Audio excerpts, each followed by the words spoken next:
All right, I think we're live. Welcome everybody to WNBA 365 Network. I am your host Eric Nemchuk. Kellen McClurg will be joining us later. He's currently watching people hit baseballs very, very far distances. So in the meantime, we're going to talk some WNBA hoops. So get off your phones, stop playing Pokemon Go or whatever. Catch them all later. We're talking WNBA. We're alongside Marquez Anderson, joining us from StarsHoops.com. Welcome, Marquez. And Hey, we also bud. joined by Crystal Thomas, who currently plays for the Seattle Storm. So welcome, Crystal. Okay, it looks like my joke froze Crystal again, but we're just gonna get on with it because this happens all the time. All right, so Sunday came and went.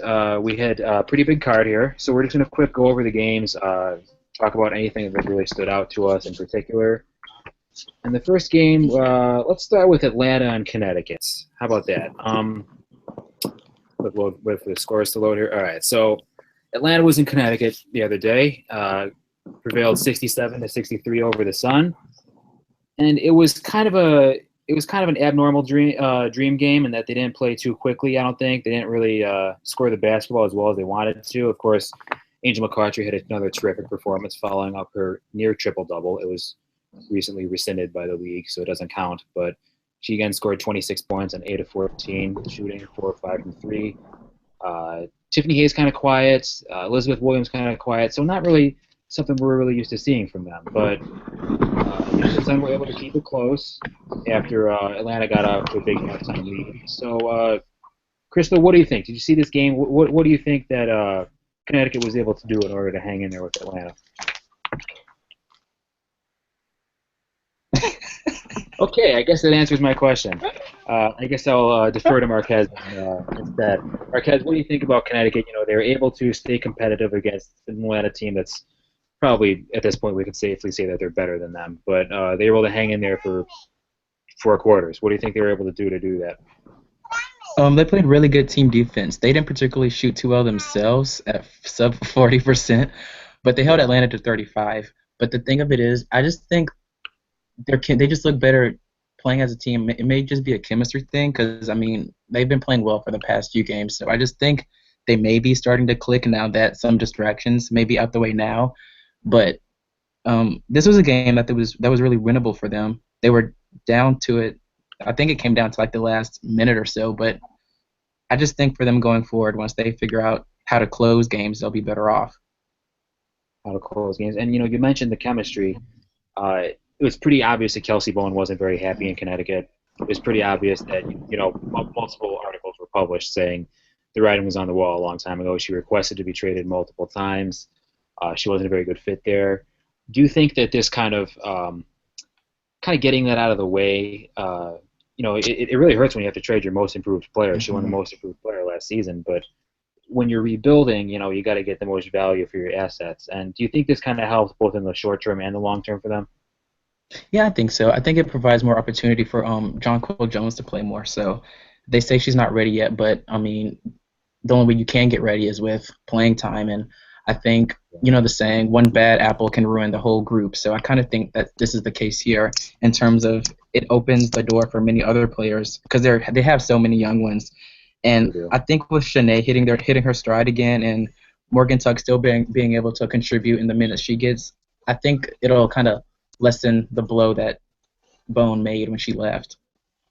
Yeah, I think that's a good point because Kurt Miller, he was very he had very high praise for Kelsey Bowen after the trade, but he also did say that he thinks they're going to be better on the defensive side of the ball without her, and their offensive rebound is going to get better as well. Which obviously, when Chiney Agumake is playing, how can your rebounding not get better, right? So, Crystal, what I want to know from you is how was Atlanta able to pull this game out when they clearly weren't firing on all cylinders. They only shot 35.4%. Their free throw shooting was it was mediocre at best. How do you think they're able to kind of persevere and not totally blow this game at the end?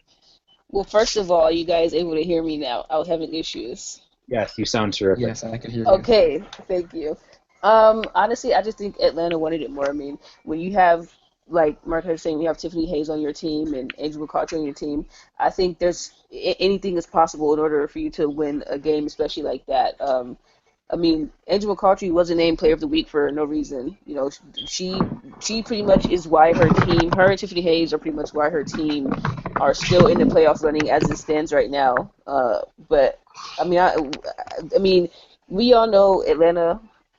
You could probably call them mediocre at best if you want to. I mean, I don't know if that's the proper term you want to give them, but pretty much Tiffany Hayes, Angel McCoughtry, and pure luck is the reason how they won, shooting 35%.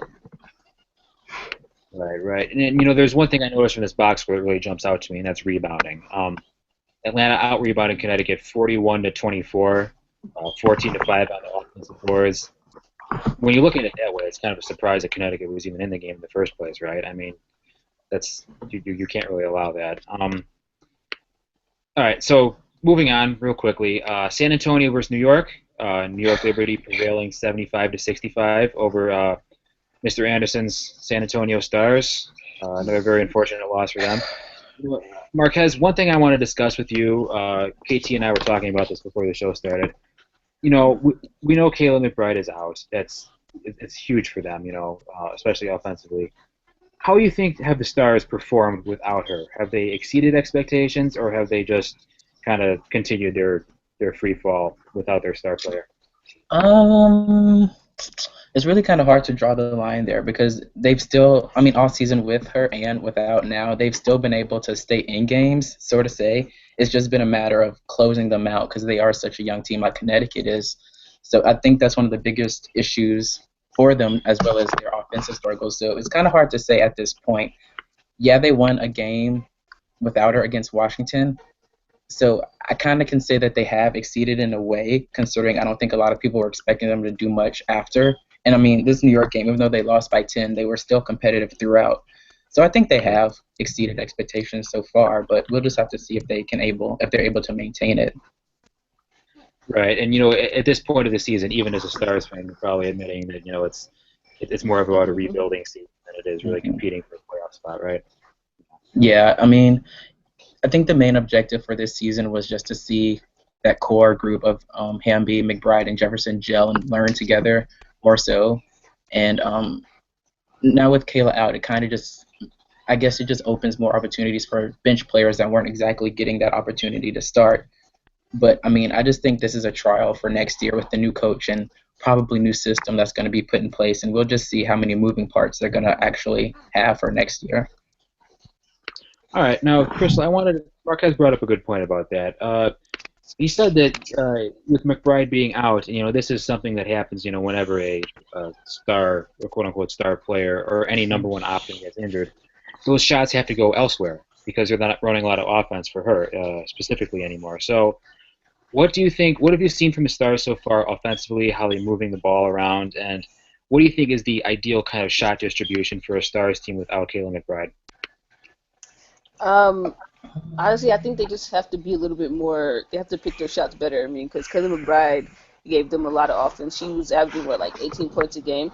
So that's 18 more points that the Stars can't produce pretty much. So they're gonna need stars like, and I use the term loosely. Sorry, Marquez, but they're gonna need stars like. They're gonna need stars like Monique Curry, who actually had a decent game, but they're gonna need Monique Curry and Jane Appel to really start playing a little bit more, give them more production, and that's something we haven't seen from neither of them this season. I mean, yeah, Monique Curry had a couple of games where she was decent, and Jane Appel still trying to, I guess, figure out what her role is on the team offensively, but they're going to need more distribution from them, and I mean, clearly you can tell they're going through a rebuild. It's kind of sad to see them. Nobody would have thought that what a team that was once, that once had a legend like Becky Hammond would just fall down to the deep depths of WNBA oblivion. A little dramatic there, but yeah, I totally I agree. mean, it is. I mean, Not looking too bright in San Antonio right now, is it? Now, here's a question for you guys, and this is for both of you. What does this do for Mariah Jefferson? She's had a tremendous rookie season. After a kind of a slow start, she's really picked up the game quickly for a point guard. But then, when Kayla McBride gets injured, that's a pretty significant passing target for Mo Jeff to not be able to look to at the end of games and such. So what does this do for Mariah? Obviously she's going to have to take more shots herself. She's going to have to assert herself more, and for a leadership standpoint, because the Stars team is so young that they're probably looking now to a rookie point guard as their leader. So Mhm. Marquez, have you seen anything that you would say um, has developed for Mariah as far as a leadership standpoint goes, or just on the court with being more assertive with her play?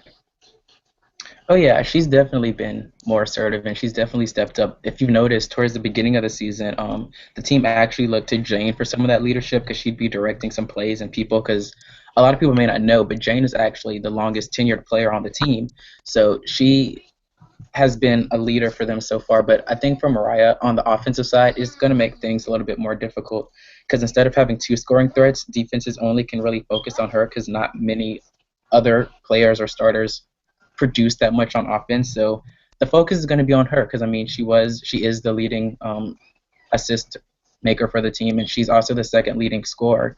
So she's just gonna have to find some ways to produce, whether it be scoring or not. But I think she can do it though. It's just a matter of getting that extra help from others on the team now. Right, I agree with you. You saw in this game, she didn't shoot the ball very well. I think it was 5 for 17 or something. She took a lot of shots from point guard, but that's sort of the reality of the situation when you're on a rebuilding team and you're going to be the franchise player for many years to come. Hopefully, you just got to take your lumps, right? So, Crystal, what do you think about this? Mojef, she's their leader now, both on and off the court. How do you think she's doing so far? I mean, for a rookie, she's doing okay. I mean, she's had a lot to ride on this season, and I mean, I, I mean, we've seen her hit game winners. We've seen her um, throw really tremendous passes. I think she's doing okay. I just think, unfortunately, the situation that she's in right now, with them going to get a new coach and with Caleb McBride being hurt, I just think right now it's just she's just learning how to be, I guess, a pro, if that makes sense. Because you never know what happens. It's unpredictable. The league's unpredictable, but I think she's doing okay. I think the big question is how D-Rob gets back. I think that's Mhm. probably what everybody's concerned with. Because then you're gonna have to figure out, okay, what are we gonna do with Mo Jeff? Are we gonna have her starting, or are we gonna have her come off the bench? So I think it's more so of a concern of what they're gonna do when D-Rob comes back, more so of how Mo Jeff has been doing overall. So, just to follow that up, then, what do you think happens when D-Rob does come back? Um, I think there's going to be a couple of roster moves. I mean, I think there's going to be roster moves Mhm. anyway. As we all know, Dan Hughes this is his last year, so I think Ruth Riley wants to, cut some dead weight off. But I do think roster moves will be made. I think they won't be so guard heavy. I think they're add a little bit more forwards and a couple Mhm. more post players. Um, I don't know. I mean, by default, I think Danielle Robinson starts because she's the vet, but I wouldn't be surprised if D Rob ended up coming off the bench or possibly playing two guard and having Mo Jeff take over the one spot. All right, now I'll defer to Marquez on this one. Same question. D-Rob comes back. She's fully healthy. She's ready to go. Best case scenario. So you're Ruth Riley for a second. What do you do? How do you tell your new coach to handle things? Do you bring D-Rob off the bench? Do you start them both? What do you think? Um, I've given this a lot of thought, and I don't particularly like the idea of them starting together because that just makes them. I know that it hasn't been a problem in the past because I mean she started alongside Becky, but that just makes us a little bit smaller. And the whole point of moving Kayla from the three to the two was that they wanted her playing the shooting guard. They don't want her at the three spot for a multitude of reasons. So I just kind of think that bringing her back and starting her alongside them, it just takes a couple steps backward instead of going forward. So if she's healthy, I just kind of think you have to gouge the trade market. A center would be nice, a power forward, a wing. But I think if you get the number one pick, you go to Shields there if she comes out, and then I think you just have to see if you can get a young center from someone that's willing to. For I think that's willing to give up someone. I would say Washington could be a target, but I'm not quite sure if they'd be willing to give up someone unless it's a Vaughn or Dolson, maybe if you're lucky. But I just think best case scenario, you trade her for something that gets you some really good value in return. But if not, you'll just have two good point guards like Chicago. How about Elena Coates coming out of South Carolina? I like her too. I was talking with someone about this earlier. I said if we get the number 2 pick, that may kind of be a blessing in disguise, and that we don't have to choose between the Shields if she comes out in Colts, because they both fill needs. Right. So I like Coach. I honestly think she would be a good fit for us because she can defend. She likes to run the floor. She's strong. She's big. Big. I don't think you can go wrong either way. Well, not when you're a team that's currently at the cellar of the WNBA, right? Exactly. So I guess you just gotta wait and see what happens. All right, so moving on here, the Phoenix Mercury and the Chicago Sky. It was a barn burner and 195. It was the Chicago Bulls. We'd have Big Macs, but that was not for a win here in Chicago. Couple interesting storylines in this game, I think. For one, obviously, Chicago, Pokey Chapman really threw everyone for a loop here. She changed her starting lineup considerably. Jamira Faulkner continued to start at point guard, obviously, because Courtney Vandersloot is recovering from that bum ankle she suffered in Minnesota. She started Tamara Young at the 2, Imani Boyette getting her first career start at center, and Cheyenne Parker starting at the 4. Now, before we get on to the game results, Crystal, what do you think this means long term for the Chicago Sky? Do you think this is just a matchup thing? Because Phoenix is a pretty big team, but do you think Pokey has finally come to terms with the fact that she needs to get her young gun some playing time, or was it just a game by game basis? I think it's a little bit well, you know what? I think it's all three. I think it's the fact that she realizes that you, as a very big person in Chicago, Eric, you have been asking Pokey Chapman for this change, and I think she finally listened. No, I think she finally realizes that Imani makes the game flow so much better than De Souza does. I think she realizes, like, okay, when we put Imani in, she does so many great things for us. She may not always score when we need her to, but she always gets rebounds. She always finds the open person. She always plays defense well. And I think it also had to do with, because Phoenix is a pretty big team. I mean, she isn't as yet, and I don't, and as of right now, she's probably not as athletic as Brittany Griner is, but I think she guards her pretty well. I mean, they're pretty much the same size. They match up well when it comes to size. Brittany Griner is a vet, so she knows a little bit more moves. She's a little bit more crafty, but I mean, watching that game, you really saw how well she did against, a star for Brittany Griner's caliber. I mean, this is a rookie. You don't really expect rookies to go out there and play against people like that, but I think Pokey Chapman did well. Will it stick? Who don't knows? Pokey is Pokey, and maybe next game she's going to go back to the old rotation. But I think for this game it worked out really well, and I think she probably should keep the lineups the way they have been. Well, the way they were for Phoenix game, not like the way they have been. But yeah. I see. Right. Okay, now Marquez, I have a question for you. Not only did Imani Boyette start, but Cappie Pondexter did not start. Second straight game she played, I believe, under 15 minutes. It was interesting because she didn't start the game, but she closed the game. Do you have any thoughts on this? Like, do you think Cappie Pondexter is going to be okay with this? She's really been struggling lately. I mean, anybody can see that. Even Chicago fans are getting a little frustrated with that, I think. But and is there a correlation here? Allie Quigley has scored 20-plus points in both of the games that Cappie has had reduced roles in. Do you think that, once again, I'm going to ask you the question, do you think this is just a temporary thing, just, maybe light a fire under Cappie, or is it just something going forward where Pokey realizes, hey, we need to get our best players on the floor? I think it's a combo, because, I mean, if you look at the standings, Chicago is kind of like teetering in the brink of making the playoffs and out, because we're approaching, right. We're past the halfway part of the season, actually. Yeah. And if you look at the standings, they're fifth on their side, and then you have the Mercury, who are 8-13, and Seattle 7-13. So if the season ended today, they'd be barely in. But I kind of think she realizes that if you want to make a move, you kind of have to do it now, because these games matter more so.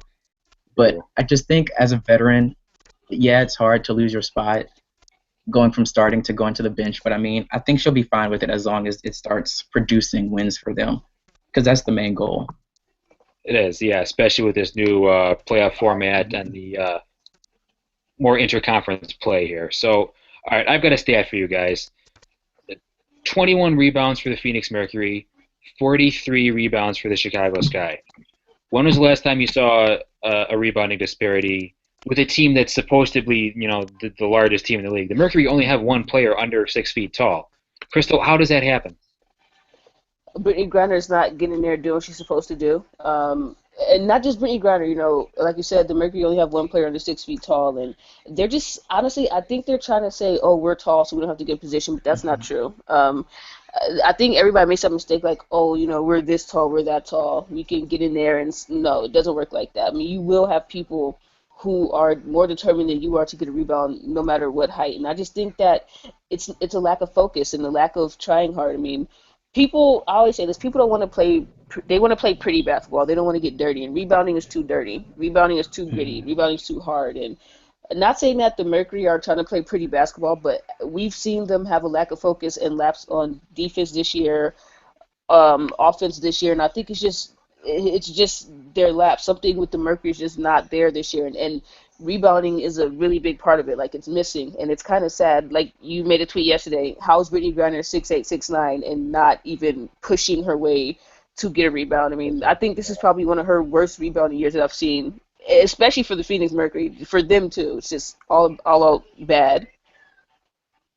Yeah, I believe if you go to the advanced stats team page on WNBA.com, they are the second worst rebounding team in the league on both defense and offense, and they're second to last to the Seattle Storm. And the Storm, they just have an excuse. They're not big, but Phoenix is big, and they're not taking advantage of their height at all. So Marquez, it showed in the matchup here. Imani Boyette, she got 13 rebounds, 6 offensive rebounds in 24 minutes.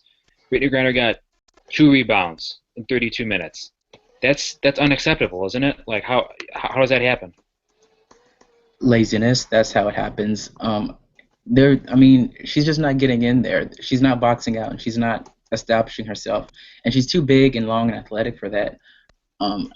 But it's not just her. I just think rebounding should be a concerted team effort, and Phoenix just isn't doing it. They're not playing defense, and they're not getting down low in position, and I just think they're too big for that. I just can't find any reason why they can't rebound, considering how big they are, besides just being lazy. And I think it's an important point to drive home here. The Mercury are a poor defensive team. Like, there's no getting around that. They just don't have that many gifted defensive players, other than maybe Brittany Griner and Alex Harden, and DeWanda Bonner is pretty good too. But if you're not a good defensive team, you have to hold the opposing team to one shot and one shot only, right? But they're not even doing that. Like, they're doing a terrible job at that. So, especially as this game showed. So, a lot to work on for the Phoenix Mercury. We have a comment in the chat box from our very own Crystal Thomas. She says, "I'm in the chat box because I'm cool like that." Later. That's up for debate. But in the meantime, let's move on. Crystal's Los Angeles Sparks once again winning against the Washington Mystics this time, 93-82. Crystal, you were at this game, I believe. Am I right? Yes, you are correct. Okay, because you're famous like that, right? All right, cool. Yeah, right. I'm not famous. Yeah. So you say.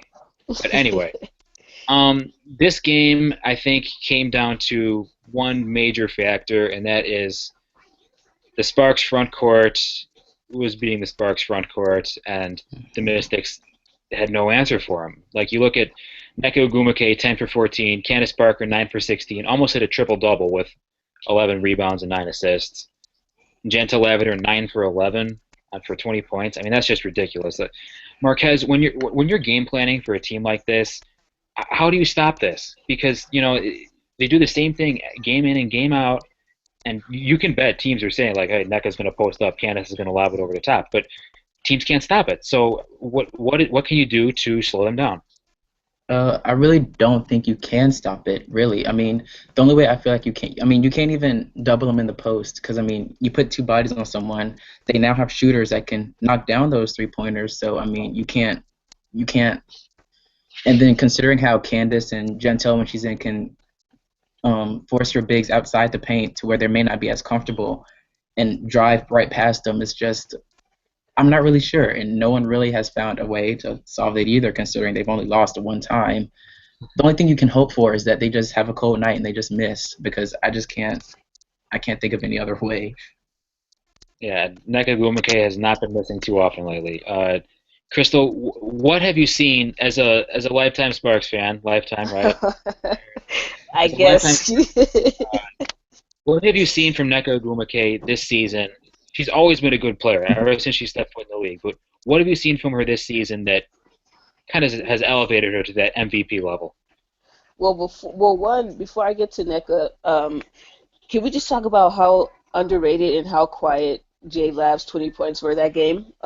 Nobody's really talking about how much of an impact J Lab had the game. I mean, they had three players who hit 20 points respectively in Oh, NECA, wow. her, and yeah, and J-Lab, and nobody's really speaking about that because it's Janto Lavender, and they don't put enough respect on Janto Lavender's name as the young kids these days say. But going going back to NECA, she just seems so much more focused. I mean, she's always seemed like she was focused. She's even last year she seemed like she wants it, but this year NECA really looks like she wants it. I mean, I think NECA's tired of people looking past her and saying, "Oh, this is CP's team. You're just a little piece of it. You're just a little tiny piece of it." Well, it seems like NECA's tired of like, okay, I want to get a piece of this pie too. I'm always tired of getting little crumbs that they leave on the table, and she's showing it. I mean, honestly, respectfully, I would say NECA probably should. If I had to pick between any Sparks player to be MVP, I might pick NECA. I mean, no disrespect to Candace. Candace is playing really good. She's I mean, obviously there's some games where she takes the back seat and she kind of just sits there and lollygags. And for that, I think that's why I would give NECA the MVP, because every game, whether NECA has scored 6 points or 26 points, every game NECA is just, she's ready, she's there, she gets after it, she's ready to play. You don't really see NECA taking any breaks, and I think that's right there why she beat LA's MVP. And I could just see a tremendous focus from her, not from this year up to last year. Not saying last year she wasn't focused, but this year it just seems like she's a whole new beast. And her play, it shows. I mean, like you said, how can you really stop somebody who's motivated like that every game? Right, right. Now, Marquez, I wanted to ask you something. You brought up earlier that LA has more shooting. My bad. Sorry. You brought up Marquez. You brought up earlier that LA has more shooting this year, and it really helps, such a post-oriented team like that. How big do you think it's been to have players like Chelsea Gray and Essence Carson who can step out and hit that deep three-pointer? They can stack, and Brian Agler can go back to more of a traditional lineup. Brings a weapon like Gentle Lavender, ever underrated, but really efficient post player off the bench. What does that say for the team's depth? Um, it's scary because I mean, I've been pleasantly surprised to see Essence Carson so rejuvenated because I mean, in New York I kind of figured that I don't want to say done, but the injuries really, you could tell they took a toll. And sometimes I just think all it takes is just a change of scenery for someone to just figure it out or refigure it out. And you can tell she's out there, she's motivated, she's having fun, and it's great to see. But in terms of their depth, I mean, I'm glad he got rid of the Parker, Lavender, Agrumake lineup because I mean I hated watching that because they were all just getting each other's way. I felt, but now since they figured out a way to utilize each other to perfection, it's just scary for everyone else. All right, KT, what do you think about this? You got Essence Carson shooting almost a career year from three. You have Chelsea Gray who can hit it from 25 feet out. What does that do for the post players? Oh man, it makes the post players' life so much easier. I mean, they all they really have to do, and it's something that LA has been lacking on, and I think I'm the only one that's not afraid to say it, is rebounding. I don't know what it is. A lot of LA fans, not everyone, but a lot of LA fans are so afraid to talk about the negatives. Well, I'm not. I'm gonna say it. LA needs help rebounding, and like it makes, as a post player, it makes your life easier to know that. I think half of the reason on why they're not making so many rebounds because when you have Tolliver back there who doesn't really miss much, and Essence Carson who's so efficient from the three, and Chelsea Gray, they're just scoring. I don't think you're expecting many shots to miss, and I think on one hand it makes the post players' life easier because they just have to get in position and grab the rebounds, which is something they're not really that well at right now, but that's a different topic. And it also makes your life easier because you're going to get the ball. Down low you're going to get the ball when you have guards like that who like to distribute. Chrissy Tolliver is a really tremendous passer. I don't think people really give her passing as much credit as they should. I mean, she's a really good passer. Really good. I think Chrissy Tolliver is one of the best players to pass in the post. I've seen it in a long time. And then you have players like Essence Carson, who's 6 feet, who could see the floor very well, who'll be going down for a pick and roll and pick and pop with Jantel, because Jantel's a pretty good mid-range shooter herself. So for those post players, they're in heaven right now. They know they're going to get the ball. They know they're going to get it in the spots they want it, and they know that their point guards and their guards respectively are going to appreciate them down there. I think Brian Agler, whenever he's asked about this team's play, he just said, "Man, we have so much chemistry this year; it's unbelievable." Which is pretty interesting considering they brought in quite a few new faces, but they're clicking just like that. And hey, 18-1, like you can't argue with those results, no matter how unhappy you are with the rebounding, Crystal. No matter how unhappy. Who's currently on mute, I think. I'm sorry, little kid duties. I'm so sorry. Please repeat. I'm sorry. Of course. All right. So moving on to the last game of the night, it was a late game. Indiana visited Seattle Storm. They got off to a pretty good start, 25-point first quarter over 18, but Seattle came roaring back, and it was kind of a back-and-forth game for a little while until Indiana really took control late in the second half. One thing I really noticed about this game, you guys, is that both teams ran pretty short rotations, especially Indiana. You look at the box score, not one player for Indiana had under 20 minutes played. So, Crystal, what does that do for a team when you have such a short rotation like that on the road? Obviously, you want to have as much depth as possible, but you don't want to be, yanking players in and out of the game like that, especially, such young players, like Tiffany Mitchell or whatnot. Was that question for me? Because it kind of sounded like I heard the question, but it sounded like a robot. So I don't know if you're talking to me or Marquez. There's a Crystal in there. Yes, I said Crystal. Okay, it sounded like a robot. I just heard the question, but I didn't name. And I'm sorry. I think you're asking pretty much the question about depth on Indiana's roster and nobody how everybody pretty much played 20 minutes or over. Yeah, Steph White's running a short rotation lately. So what are your thoughts on that? You know what? Looking at this game, I'm not even sure. I don't know if that was a good idea or not. I mean, she only played, let me see, 8 players. I'm not sure if I would have played only 8 players and especially played them 20 minutes. But, I mean, I think Steph White is just trying to experiment with something. She did it last year. She did the year that she did last year when they started off pretty slow, and I guess she's trying to experiment on who would play well with each other. But now at this point, I think Steph's just trying to figure something out because of how downhill their season's been going. And I think I don't know if you would want to play like Elena Larkins. I don't know if I would have wanted to play her 33 minutes. I'm not sure Elena Larkins is a player you play 33 minutes, but I'm not Steph White, and I don't know what her idea was, but I think she's trying to figure out what she can do. I mean, when you have a player like Marissa Coleman, who has been playing well, who didn't even get any play time that game at all, I guess she's just trying to figure out, what is at this point and what could she possibly do. All right, Marquez, I'm going to pose something of the same question to you. You're Steph White. What is your ideal starting lineup look like right now? Because she's tried a ton of different starting lineups this year in an attempt to kind of kickstart them. She said they need to play with pace. They need to have 6 people in double-figure scoring every game, and that's a tall order. You don't have really an alpha dog scorer like Tamika Catchings is obviously way past that point, but she's still good for 10 to 12 points a game. But everyone else has been kind of inconsistent this year. So, what do you think is the ideal starting 5 for the Indiana Fever right now? I think you'd have to go Catchings. Kaiser, Larkins, January, and Johnson. I just think everyone but it's hard to figure though because everyone has been so consistent. Some nights you get something from Peters, and some nights she's not that well. And Mitchell, as expected from a rookie, is on and off. Mm-hmm. Right. And I see a lot of Fever fans kind of questioning what's the deal with Achanwa not really getting that much playing time, because I mean she coming in, it was someone that Indiana talked highly of, and she seems to be buried in the bench now. And like Crystal said, Coleman didn't even play, and Poland is someone that they brought back and she knows the offense, but you can't exactly rely too much on her because of her injury history. So it's really hard to figure. And I just think she's just going to keep putting things out there until she finds something that works, because Indiana's they're falling down the standings like quickly, and for them to salvage the season period, they just have to find something. Right. And now, KT, let's go to Seattle for a second. Seattle ran a 7-man rotation. That's even shorter than Indiana's rotation, and their bench players topped out at 20 minutes. You've got Brianna Stewart playing 37 minutes.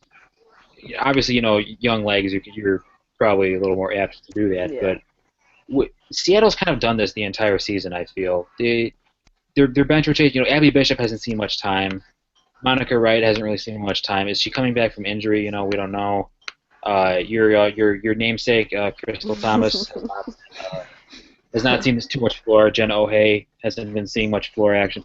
What do you think this is a good idea for Jenny Busek? Because kind of like San Antonio, this isn't really a year where they're expecting to compete, but you think you'd want to develop your young talent more, no? I think Jenny Busek. I think those those 4 players that you mentioned that haven't played. I think they're probably trying to figure out what they're going to do with them next year. I mean, Monica Wright, she hasn't really played since she's left Minnesota. I mean, I don't know if it's if it's an injury issue. I don't know if they just don't feel she's ready yet. She's been kind of quiet. Crystal Thomas just pretty much came back in the league, so I don't know. I think they just trying to look for depth in their center position. But why sign a player if you're not going to use her? And when it comes to like we said, when it comes to the youngins, with Brianna Stewart and Jewel Lloyd, I think they're trying to figure out how much they can take and how much they can use them. Because as it stands right now, Seattle's not making the playoffs. So I think right now they're just trying to figure out what works for their future, how long these players can play, like what's their point of comfort that they can keep these players going for. And I mean, we'll figure it out. I do think, though, Seattle is ahead of San Antonio as far as rebuilding goes. Sorry, Marquez. I do expect San Antonio to finally fully be in the pack, probably like 2 to 3 years. But I think right now she's just trying to figure out what will work and what's going to work, probably after Olympic break or probably just for their near future. Right. I think we know how much Brianna Stewart can take. She's averaging 35 minutes per game. That's in her production. That's as a pretty rookie. Yeah, that's impressive. All right, so now Marquez, if you're the Seattle Storm, what are you're at least 1 player short before contention, probably 2. What do you think you're going into this offseason? Like, what's your mindset going into this offseason? You're building around Stewie and Lloyd, but you don't know how much longer Bird has left. Langhorn, you don't know if she's really a starting caliber center at this point in her career. What can you do to both upgrade the bench and put the complementary pieces around Stewart and Lloyd? Well, yeah, the number one priority should be finding a bench, because I mean, the way she's been handling their situations has kind of been a bit odd.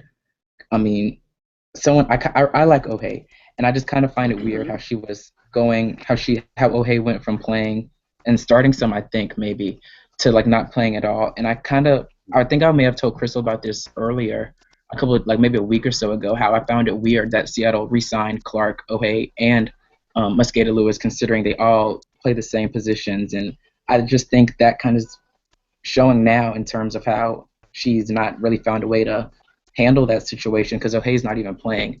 So I think maybe if teams are interested, they can maybe find some pieces that can get some return back for some of these players, but I'm not quite sure on that yet. But they're not that far away. I remember reading an article saying how she was looking to make some moves so that they can make the playoffs this year. I'm not sure if they're going to be able to quite accomplish that yet, but it'll be interesting to see, considering how late the trade deadline is this season. Right. Well, guess what? At this point in Seattle, the season ended today, they wouldn't make the playoffs, so that means another lottery pick. So get ready for them to win number 1 again, guys. Are we about to end? Are we about to end? I don't know. Do you have somewhere to be? No, I want to go back to the LA Washington game. I need to ask you something. Please do. Okay. I wanted to get your thoughts on Stephanie Dolson not starting this game and only getting like 16 minutes. That's a good point. Steph Dolson has. Crystal, would you like to go ahead? Oh no, I didn't know he was asking. You're fine. Go ahead. All right. That's interesting. I'd like to let me quick look up Dolson's stats. If I'm correct, I think Dolson has not been playing as much as she usually has. That's a good catch, Marquez. No, her minutes are down a little bit. I was looking at this yesterday because Crystal and I kind of talked thoroughly about that situation yesterday, about how Dolson kind of has fallen off a little bit. And Crystal said at the game the other day she kind of looked lost and really slow. So not quite sure what's been happening there. No, that's a good point because if you look at the game logs, in May she was playing, like 25, 30 minutes a game. Then June kind of going downward, and she hasn't hit 20 minutes in a game since for a couple of weeks now. That's really surprising. I get Mike Tebow. He wants to trust his vets, his Kia Vaughn. I think having Tiana Hawkins back helps with that a lot. Someone who can stretch the floor. But you're right. Stephanie Dolson seemed like a most improved candidate last season, but she's kind of taken a step back, hasn't she? And Right, I'm not quite sure. I'm not quite sure if this is gonna have any impact. But Sanders is supposed to be coming back soon. Well, not soon, but I think after the Olympics. So that's another player he's gonna have to find a way to build into their rotation. To say it's just a little bit odd considering how she went from playing a lot to really diminishing her role lately. Crystal, what do you think? As far as Dawson, I mean, even though she didn't play that many minutes yesterday, she was actually pretty efficient in which minutes she did play. But Hmm. it does seem like something is going on there. I don't know if it's mentally. I don't know if it's something going on personally. But I've noticed that she did this whole season. She's been playing. I don't know, like her and Brittany Griner kind of have the same thing going on as far as like they were playing so great last year, and then this year it's just like it's something's off. It's like their game just doesn't want to show up when it's supposed to. But I mean, she was 4 for 7 yesterday. She did have 10 points. I mean, for a normal average player, you'd be like, oh, okay, that's decent. But this is Stephanie Dolson. Hmm. We're used to seeing Stephanie Dolson get closer to the 20-point range a game. So, I mean, looking at the game yesterday, she did seem kind of sluggish. She didn't seem fully engaged on the bench. I think something mentally right now is going on, and as everybody knows when it comes to athletes, if you're mentally not there, then physically you're not going to perform well either. You might as well just not be there at all, right? Pretty much. Hmm. Now, Marquez, you brought up Latoya Sanders possibly coming back soon with her overseas commitments. What does that do to the Washington Mystics? Oh, it just makes their post rotation that much difficult to figure out. Because I mean, the way he's doing it, he seems to have put more faith in Vaughn now to play that center position. But and Malott isn't really playing. I know he wanted her to go from the 4 to the 3, but I don't think that's really working out for them as much as he hoped. It'll just be interesting to see what moves he makes to incorporate her because she's the power forward, and I just think he likes Hawkins too. So it just makes it that much difficult to figure out. Yeah, I now, wouldn't. Crystal, I don't know.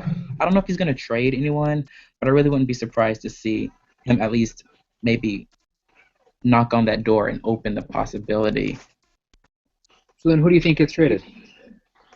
Uh, I don't know. I mean, I feel like for someone like Seattle or San Antonio, they could probably make a run for Dolson because I was telling someone the other day that when Dolson was coming out of college, San Antonio actually was really, really, really interested in her. The pick actually came down to being between her and McBride. I remember reading how Dan would go up to Connecticut and really show Gina how interested he was in her. So, but it's not like San Antonio has the assets though. I mean, yeah, we have the lottery pick, but it's really hard to. I mean, but Washington may need a. They may feel like they may need a point guard, and I'm not quite sure if they'd want to wait for D-Rob though. But it's just something to think about.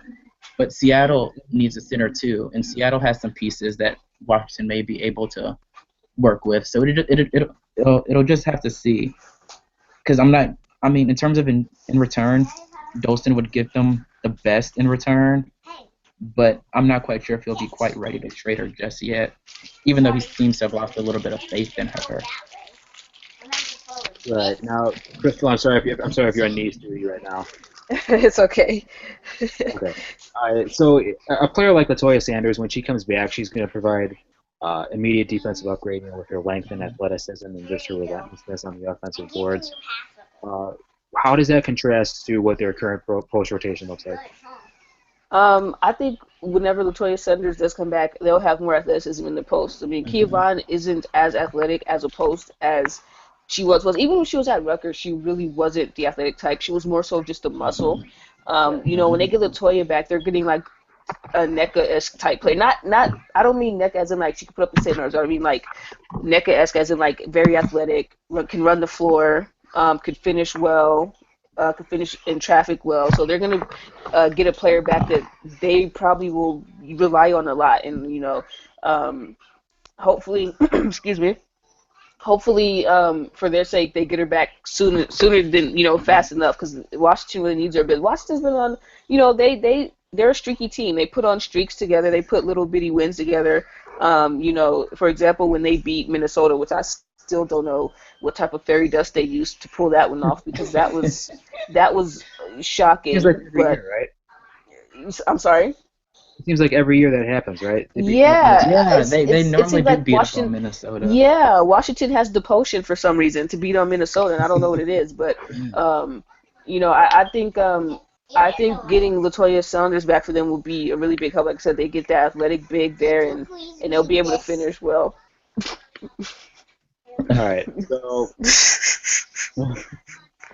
sorry, my niece just. No worries. All right, so there are just a couple other things I wanted to talk about quickly today. There have been reports, totally unconfirmed, of course. Epiphany Prince is practicing. She's been cleared to practice for the New York Liberty. Marquez, what does this do for the New York Liberty? First of all, how far away do you think she is? Because you got the Olympic break. They're probably not going to risk her coming back too soon, and they have a pretty good record right now. But after the Olympic break, when she comes back, maybe, what kind of dimension does this add to this New York team? This is going to be really, really good for them. It adds another score, something that they are probably going to need going further on into the season, to have that third option, because Charles and Rogers and her, that trio is going to be really hard to defend. Oh my God. But I'm not quite sure how close she is, because, oh my goodness. Sorry, Carmen. Everybody say hi, Carmen.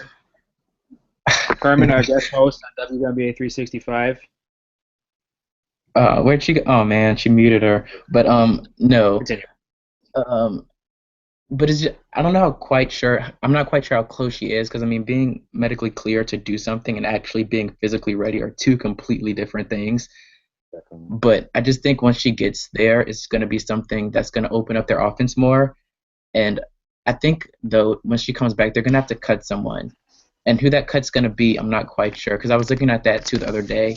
The logical one would be Schimmel, but I'm not quite, because, they kind of do the same things, but I'd say Prince is way, way, way, way more efficient than her. Yeah. So it'll just be interesting to see, because, they have a good record now, and, of course, you don't want to risk someone getting re-injured. So we'll just have to see. Okay, now, Crystal, we've seen what Tina Charles can do, how her game has improved already this season. But I think a beneficiary of that has been Sugar Rogers. She's gunning for a most improved player campaign. And don't think that hasn't helped Tina Charles out in reverse. When Epiphany Prince came back to the Liberty last season, Tina Charles was kind of struggling with her shot. She wasn't very efficient before. But once Epiphany Prince came back, it was like night and day with Tina Charles. she had so much more space to work with. Just the playmaking ability for Prince to find Charles for easy shots. So, presuming Prince comes back late this season, even if she's not 100% healthy right off the bat, or in playing shape or whatever, just a 20 minutes per game Epiphany Prince, what does that do for Tina Charles, her already impressive campaign? Well, for one, sorry, my niece just felt the need to just jump on camera. Two, I think whenever Epiphany Prince comes back, and it sounds like she's coming back really soon, because I didn't think she'd even be cleared to play, or cleared to practice rather, this season. But I think whenever Epiphany Prince comes back, their ball move will be so much better. They'll have an actual point guard that'll help them. Like you said, distribute the ball, especially when it comes to their MVP and Tina Charles. Anything that helps Tina Charles get the ball even better than what Sugar Rogers is doing for her. I think they will love that. I think it also gives the Liberty more points. It gives them more of a shooting ability, because we all know, like we've said, they really don't. They really don't have that many scoring options. Realistically, they only have like 3.5 scoring options, and now Zowie B starting to become an option for them. So I think whenever they do get Epiphany Prince back, I think New York will be a scary team again. And like Marquez said, they probably will end up getting rid of Schimmel. I mean, Mhm. I think Schimmel was just pretty much an asset to keep the bench and have enough depth on the bench, but they really don't use her as much as it is. Mhm. I think Schimmel would be gone though. I wouldn't be surprised. Yeah, that was gonna be my next question was who do you cut in order to make room for Ooh, Prince? I read your mind. We're on the same wavelength here. That's good. All right. So one final thing I wanted to talk about here, or maybe not final, if somebody else has something to say, you're all welcome to hit up the chat box as always. I am looking at it this time. So, uh, Corey Johnson, she posted a monster game the other night against Phoenix. Yes. 23 points and 22 rebounds. 9 of those rebounds were on the offensive glass. That's good stuff there. That's a career game. And she was actually on her way to maybe another 2020 performance the other day until she came out of the game with an injured toe. We haven't really heard anything official on that, I don't believe, but we've been hearing everything from 4 weeks to 8 weeks, 6 weeks, something in that range. So significant time missed for Glojo. Dallas has already struggled with her depth for much of this season. Victoria was struggling with her suspension. With Skylar not kind of tentative, hesitant to come back for good reason, I would say. But point being, Crystal, what does this do for their depth, and how are they going to have to adjust their play to compensate for the loss of Laura Johnson? You sound like a robot again. I just heard my name, but I did not hear the question. I will repeat the question. How does the loss of Glory Johnson affect the Dallas Wings, and how do they compensate for it? It affects them majorly. I mean, they were just now starting to get to the swing of things with Skylar finally getting her win back. They were just now starting to get, but they were starting to get used to having Glory back, and having Glory back on your team or an athletic big like Glory on your team is really fun. I mean, although Glory can be a little wild sometimes and play a little rough. I mean, she's tough, and she's like the Draymond Green of their team. They need that. They need somebody who's going to come out there and not be afraid to push around people. I don't agree with the elbows, but they need a person on their team that lets them know that hey, we're a tough team as well. But it's gonna hurt them. It's gonna hurt them a lot, especially since they're like in the middle of the pack for the playoffs. I Mhm. think missing Glory for 4 to 8 weeks or however long it may be, because we're not really sure yet. It's going to be a while. I think that's going to affect them a lot, and you know they're the Mercury killer. Phoenix hasn't beat them yet. I think they have one more game against Dallas, if I'm correct. I'm not looking at the schedule, but if I remember from memory, they have one more game. And if they're not there, if Glory's not there to play them, I mean, they might be able to beat them. But I think it'll end up giving Phoenix and Brittany Griner the upper hand because she was pretty much Mhm. that pretty much was the person who guarded Griner, even though she's about 4 inches, 5 inches shorter. But I think that hurts Dallas significantly. Now everybody on that team is gonna have to step up. All right, Marquez. Now, Glory Johnson, we already see that, 2020 threat, out of this world athleticism. She can play a little out of control, but there are very few players in the league who can bring what she does on a day-to-day basis. Energy, athleticism, heart, all the cliches, but it produces. Planet Pearson is still also out. That's what people need to keep in Mhm. mind. She's still undergoing concussion protocol. What does Dallas need to do in order to keep their heads above water for this period of time? To be completely honest, I just think, as harsh as it may be, they may just have to start cutting the people that Mhm. they don't play and Mhm. just bring in people that they know can contribute. Because at this point, like Crystal said, they're middle of the pack. This injury is going to probably push them back a little bit because you saw in that Minnesota game how ineffective their bench kind of was in terms of play-ons. She had a pretty good preseason, but she's really fallen off considerably since. And they don't even play Hamlin at all. So I just Right. kind of think at this point they're going to have to just find people that can contribute for them. And I think that Zoe B trade slash replacement is probably going to end up biting them in the butt a little bit because the way she's been playing as of late, they could use that.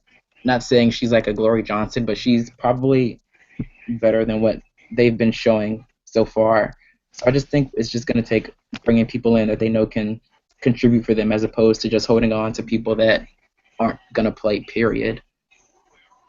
Yeah. All right. Let's talk about that Dallas versus Minnesota game. It was a few days ago. It was on Saturday, I believe. Was it? Yeah, it was Saturday. Um, there's really not much to talk about here. I mean, the final score was 93-56.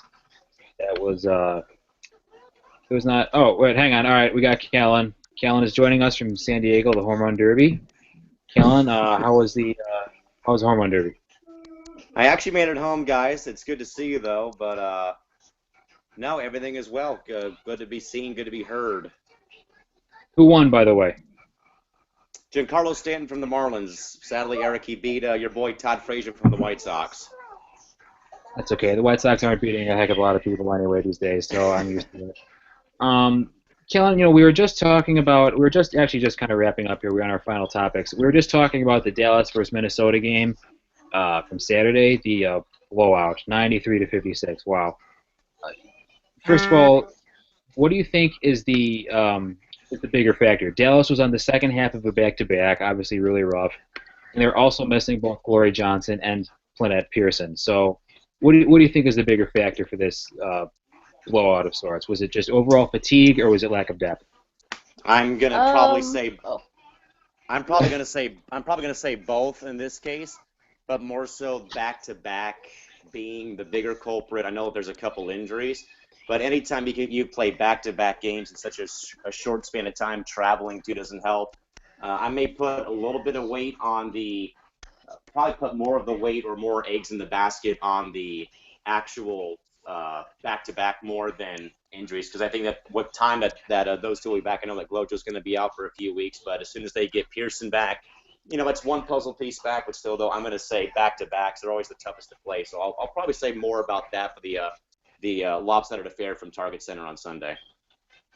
All right, now Crystal, I think an underrated or overlooked component of a back-to-back is that not only are your players a little more tired, but there's also less time to actually prepare for the matchup.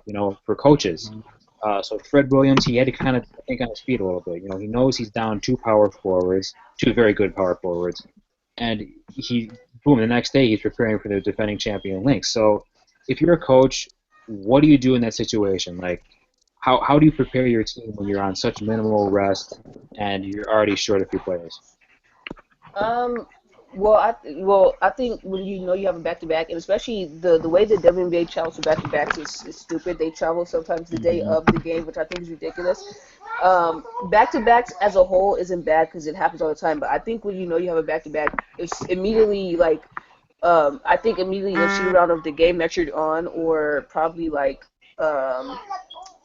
immediately after that game is when you get your stuff ready for the next game. I mean, they always say when you lose a game, you have to have a short memory about it. So I think it's the same way as a coach. Like when it comes, especially off of back-to-backs, you have to have a short memory of the game you just played and go straight into the game for the next day. So I think it's all about timing. It's all about probably either doing it on the plane or doing it immediately after. I think it's all about just figuring out when exactly is the right time to I guess discuss your back-to-back or discuss what your game plan or whatever you're going to do. Right. Yeah, I agree with you totally. I mean, the numbers in this game, they're just it's pretty big contrast here. Dallas shot 24.6%, Minnesota shot 52.6%. That pretty much explains it all right there. Now, one thing of note did happen in this game. Or was that the last game? Well, in any case, Lindsay Whalen played excellent basketball. She was 11 for 13 with 7 rebounds and 5 assists, and she recently became the first player ever in WNBA history to score at least 5,000 points in her career. We have 1,500 rebounds and 2,000 assists. Marquez, summarize the career of Lindsay Whalen for us. Oh, well, she's a winner. She's like the epitome of what you want in a point guard. Like, she can score when you need it. She can pass extremely well. She's just an awesome facilitator. And I think it just goes to show how well she's been playing all her career for her to be the first and only player to do something like that. So, I mean, her impact for Minnesota has been huge in their championship runs, and just in general, she's just a winner. All right, Kellen, what do you think? Lindsay Whalen, has done something overall that no players really have accomplished in such a lofty stat line. What do you think Lindsay Whalen has contributed to the WNBA over the years, and how has she been able to continue to be effective in her later ages? She's been a major contributor to a lot of teams in a way, kind of, starting out with the Sun, early in her career when she was, really, prime Lindsay Whalen, and then, of course, going to Minnesota, really, I guess, kind of going home in a very small instance. With her playing with the Lynx recently, of course, and being, a University of Minnesota alum. She's meant a lot, though, I think, to both the Sun and the Lynx specifically, but also for the whole league in general. And, that's a very impressive stat line that's probably not going to be duplicated by anybody probably for a while. It's going to be tough for sure. Now, Crystal, when you're talking about Lindsay Whalen, there have been questions about her health recently. No doubt she's getting up there in age. People have been wondering, she's kind of taking more of a backseat in the facilitator role as well to Maya Moore. But in this game against Dallas, she showed that, hey, she can still play. She can still play some basketball. What are the implications of this for the rest of the Minnesota Lynx season? I know she's going to the Olympic team, but she can stay healthy throughout the Olympic break. We saw Lindsay Whalen wasn't herself in last year's playoff run, even though they won the championship anyway. How does a healthy Lindsay Whalen change the scape of the WNBA playoffs? A healthy Lindsay Whalen makes Minnesota just that much more of a scarier team.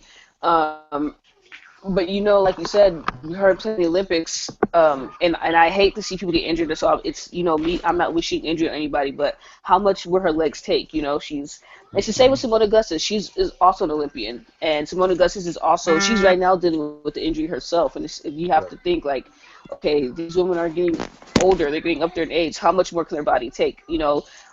This Olympic break would have been ideal for them to get the health they need, the rest they need, and to get healthy and recover from whatever ailments and small injuries they have. But now it's like, as a Minnesota fan, you're also happy, but you have to think about it. You have to be like, okay, we all know Lindsay Whalen's not where she was some years ago.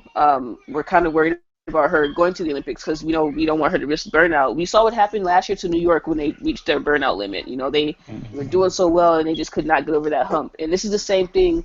You don't want, a Hall of Fame guard because she's going to be a Hall of Famer. I mean, those numbers she has are just ridiculously good. But you don't want your Hall of Fame guard to reach burnout, especially when she's like, 34, 33, around there, I think. So you should be concerned. There should be some concern there. But if she's healthy, and hopefully she is to make make it a little bit more competitive. But if she's healthy, then it's going to be a great series if they end up making it to playoffs. I mean, obviously they're the number 2 team right now. They're making the playoffs, but you hope as a fan she's healthy, so you don't see what happened to New York happen to Minnesota. Right, and that is once again the burnout factor that Crystal cites. Okay, so we're going to pretty much wrap up the program here, but as usual, we need to end it with a kind of a pick'em for tomorrow's game. There is only one game, as Kellen would say, and it is Minnesota versus San Antonio again. It's at 12:30 p.m. Eastern. I actually not sure why we're even going to bother going over this, but hey, Kellen, who do you think is going to win this game? Give me Los Lynx. Los Lynx? All right, Los Crystal? Lynx. I'm going to go with the San Antonio Stars. I'm just kidding. Yeah. I just had to make had to make it for myself. I'm gonna go with Minnesota. And this is I just feel bad that they keep doing the Stars like this. It's not fair. Just played. Yeah. Yeah, exactly. But I'm gonna go with Minnesota. Hopefully, San Antonio can learn from their last mistakes and make the game a little bit closer. But definitely, I'm sorry. Yeah, definitely Minnesota. All right, Marquez, you are the Stars expert in this hangout on the show. The Stars are at home, so they do have an advantage, home court advantage. What can they do? Yeah, well, I mean, losing Kayla's huge, as you said, but I think Minnesota is probably going to win it. I hope it just remains competitive because, I mean, I'm not quite sure. I have to look again. But I think Maya had a relatively quiet game for a little bit when we played them in the first meeting. I'm not quite sure on that, though. But there was really nothing else we could do. And I think Howard came off the bench and had a really good game, which really kind of blew it open for them more so. So we'll just have to lock down and get dirty and play defense and hopefully convert some on offense. But I think Minnesota is probably going to win. Well, they are going to win. No, probably. They are going to I will win. also go Minnesota because why not?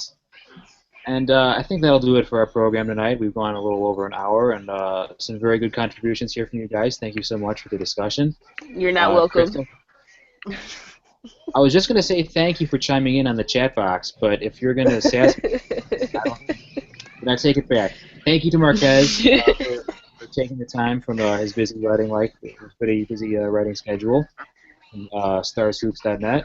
Thank you, Kellen, for making a brief but excellent appearance, as always. Keeping the streak alive, 296 shows. Right. But that's beyond the point. Thanks Kellen, for what's having me on, the number on this show? How many shows have we done? 296 tonight. We have 297 back coming up on Wednesday.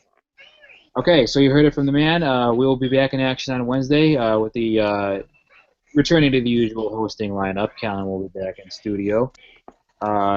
Crystal, your contributions are not appreciated.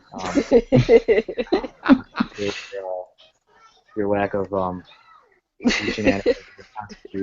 Just kidding. All right. Crystal Thomas, thank you very much. Marquez, thank you. Kellen, thank you. This is Eric Demchak. Signing off from WNBA 365 Network. Thank you all for tuning in, and please have a good night.